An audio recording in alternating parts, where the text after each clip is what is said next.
Well, let me ask you this. Do you have any courses on how people can get over their emotional barriers, limiting beliefs, or whatever weird psychological issues that they have? We have some content on the site by Jared Tendler, Elliot Rowe, and Trisha Cardner, who are all mindset people in poker. Who's the last one? Trisha Carter? Trisha Cardner, she is a psychologist who I've worked with to write 2 books on poker psychology, and she knows what she's talking about. She's very good at that. And I don't exactly remember what the courses have in them because I haven't actually looked at them in a while, but we have mindset stuff on the site that I think. I mean, a lot of poker players are nuts. I mean, I've been watching random poker players stream and whatnot. Been playing these 25-50 streamer games on Coin Poker recently, and my opponents are streaming as well as me. And some of these people are crazy. Like, I'm just sitting there kind of chill. And they're like, yes, I got the, whatever. Like, chill out. We're playing a children's card game. It's okay. Make good decisions. Go from there. But it's interesting to see people get so emotionally involved in the game. Well, there might be some way of explaining these sorts of emotional, there may be some way of explaining them in a way that, I mean, it personally interested me. I'm going to go down a wild rabbit hole here of sorts to optimize how an experience might work. And so it might be wildly plus of you to be able to do that, but they might take away from something else. Like, for example, if there's a massive loss, someone might get super upset. I presume it'd be hard to be immersed in a victory, but not in a defeat. But I don't know. There's more caveats. This is wild rabbit hole. A bit of devil's advocate. I think a lot of people who enjoy the highs also get really sad in the lows. And I know that I personally don't care at all if I win or lose for the most part, which may be a problem because little bot. If I lose, I just don't care. Because I mean, I'm not going to play way out of my bankroll or anything. So it's not like I'm going to feel it if I do lose monetarily. Right. And I certainly don't want to lose. I'm going to try my best. I think I'm very good at naturally showing up and trying my best. I can make a video of myself playing 5 cent, 10 cent and play pretty much as seriously as if I'm playing much bigger. Yeah, I can do that too, by the way. I can, if I really want to.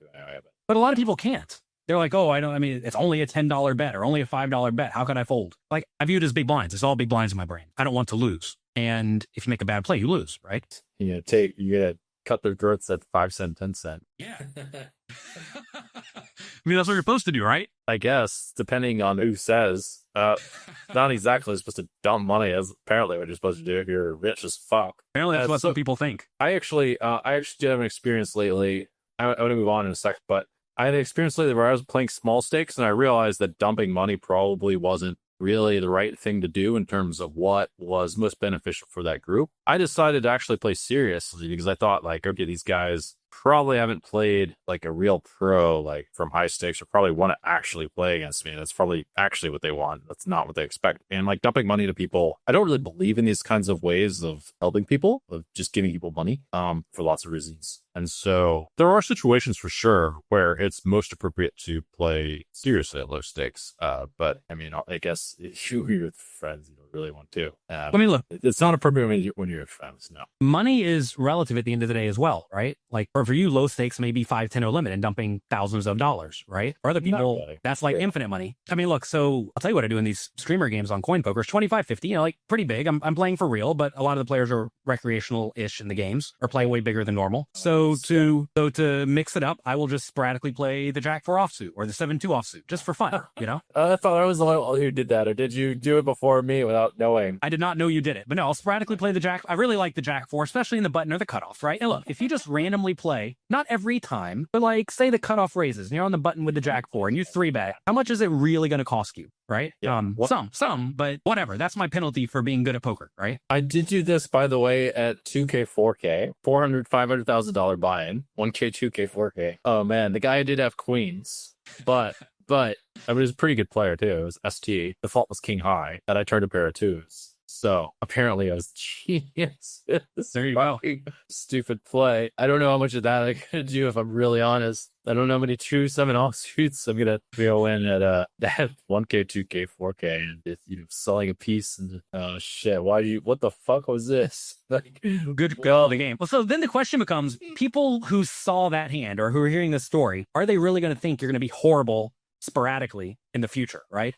So I've even said this in my stream the other day because I got 7-2 and Jack 4 5 hands in a row and just went off with all of them. Somehow I haven't been caught yet because I just played reasonable ranges otherwise. But I mentioned on the stream, like, hopefully some of my opponents in high stakes games are watching this and see me doing random stupid stuff, because then they'll just presume that's And I part of realize your strategy. You can't do that, man. You forget.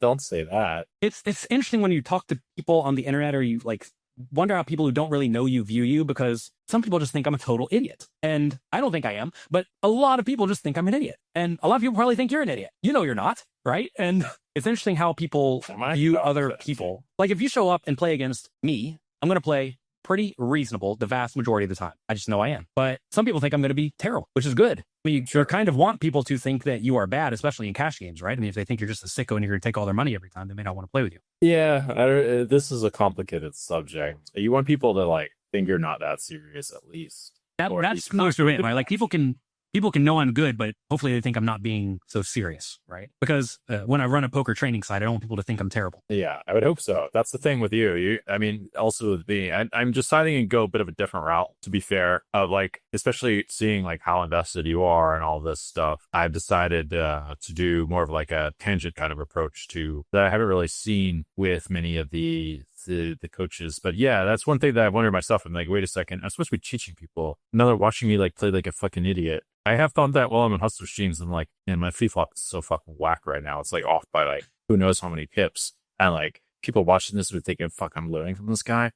I don't know. Yeah. Well, so you can still be educational with your play, even if you are getting a little bit loose. I mean, this happened the other day. I had the Jack 4 and I got to the river and I thought I should bluff if I had a heart for whatever reason. I guess there were 3 hearts on the board. And I'm like, okay, if I didn't have the heart here, the hearts probably should give up. But I mean, I have the heart, so I need to go for it. You have heart, you should have heart. That's true. And I had the heart and it succeeded. But like, now's the spot where I could talk about this GTO concept. If you really want to have a flush blocker or whatever it was, right? I got to speak educationally, even though I was getting loose for the memes. Well, the concepts still apply, of course. It's just, you have to wait more metagame factors in as the theme. Let's get to a certain level. If you happen to play some live poker, you got to know what the rake is. You got to know what realistic win rates are. You got to know this kind of stuff. Speaking of which, on the Jungleverse, we provide many resources to help many of you up-and-coming players in order to avoid many pitfalls that many people play. Also, to avoid getting cheating, we provide some details of what to look out for. We have a map of what the best online sites are to play at and why, and what kind of games you're looking for. If you want to try your luck and try to strike it rich, playing tournaments, why not? The math's a bit against you. We have the resources for that too.